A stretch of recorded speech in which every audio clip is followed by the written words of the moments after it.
A few months ago, my little daughter asked, "Papa, why do I look more like you and not like Mama?" I smiled, but I couldn't give her the full answer. Because to answer that question, we'd have to go back 200,000 years, to the savannas of Africa, to the campsites of early humans, to the migrations that shaped not just our faces, but our tribes, our cultures, and even our conflicts. And that's when a darker truth emerged. Are we fighting our own relatives? Killing our own brothers? Marrying our own sisters? Bombing our own families? Sounds absurd, doesn't it? But biologically, historically, emotionally, that might be closer to the truth than we think. Because science tells us something deeply uncomfortable, that every single human alive today, no matter the color of their skin or the flag they salute, descends from the same small group of ancient African migrants. If that shakes something inside you, good.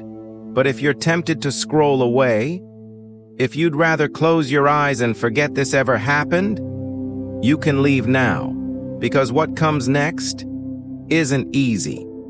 But if you're ready to face the truth about where you really come from, stay with me till the end. Don't skip, don't blink, because this is the story of you, of all of us.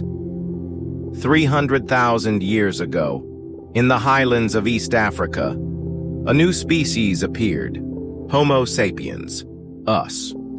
They were not kings, not priests, just ordinary people, nomadic, barefoot, holding sharpened stones and wooden spears. They lived in small tribes, maybe 30 to 50 people, no nations, no cities, just families under the open sky. Men hunted with patience, women gathered with precision, children listened to elders who passed down stories by firelight.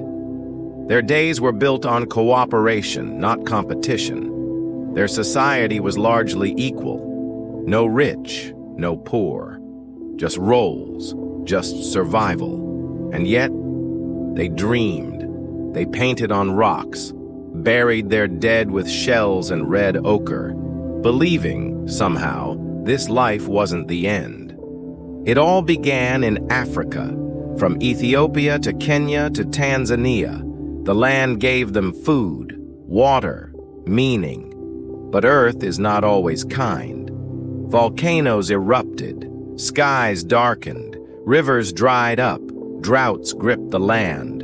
And so, a choice was made. They left. Around 70,000 years ago, a small group of humans, maybe just a few hundred, crossed out of Africa into the Arabian Peninsula, through the Bab el-Mandeb Strait. They didn't know they were changing history. They were just trying to stay alive. That one group would give rise to every non-African human on Earth. It wasn't conquest. It was survival, fueled by something eternal. Hope. In Arabia, they faced brutal deserts, blinding heat, wild terrain. They learned to store water, to barter, to trust, and to defend.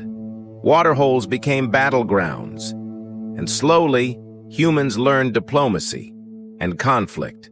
In India, they met monsoons, floods, fierce wildlife. They planted grains, painted symbols inside caves. Their culture honored rain, snakes, and fertility. But survival required territory, and territory bred tension. In East Asia, forests and new diseases tested them. They learned herbal medicine, invented flutes, built clan hierarchies. The seeds of civilization and of warfare were planted here. In Ice Age Europe, they endured frozen winds, dark winters. They wore fur, carved bone, huddled in caves, and there, they painted dreams, bison, horses, spirits, but they also fought.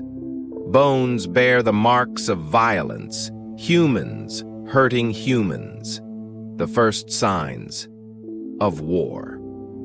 In Australia, a miracle. One group sailed across the sea, becoming Aboriginal Australians. They didn't fight the land. They sang to it. They believed in Dreamtime, where Earth was alive and everything was connected. Then, 20,000 years ago, another group crossed into the Americas through the Bering Land Bridge. From the Arctic to the Andes they built.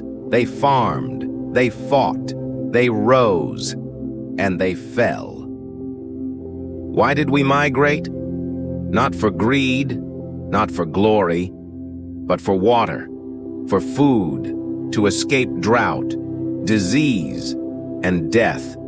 And yes, to explore, to find something better, something safer. It wasn't a journey of conquest, but of desperation, and also of hope. And how do we know? From DNA strands inside your blood, from bones buried for thousands of years, from beads, from fire pits, from mitochondrial echoes. Genetically, we are 99.9% identical. The rest, just climate, distance, and time. So, are we fighting our brothers? Yes. Are we marrying our sisters? Yes. Are we bombing our own family? Absolutely. Because this planet, every single one of us on it, came from the same root. Our differences are shallow, but our story is shared. You're not just Indian, or Chinese, or German. You are earthborn, a child of migration, a survivor of chaos, an echo of love and fire. Don't forget who you are, and never, ever let anyone tell you we are strangers.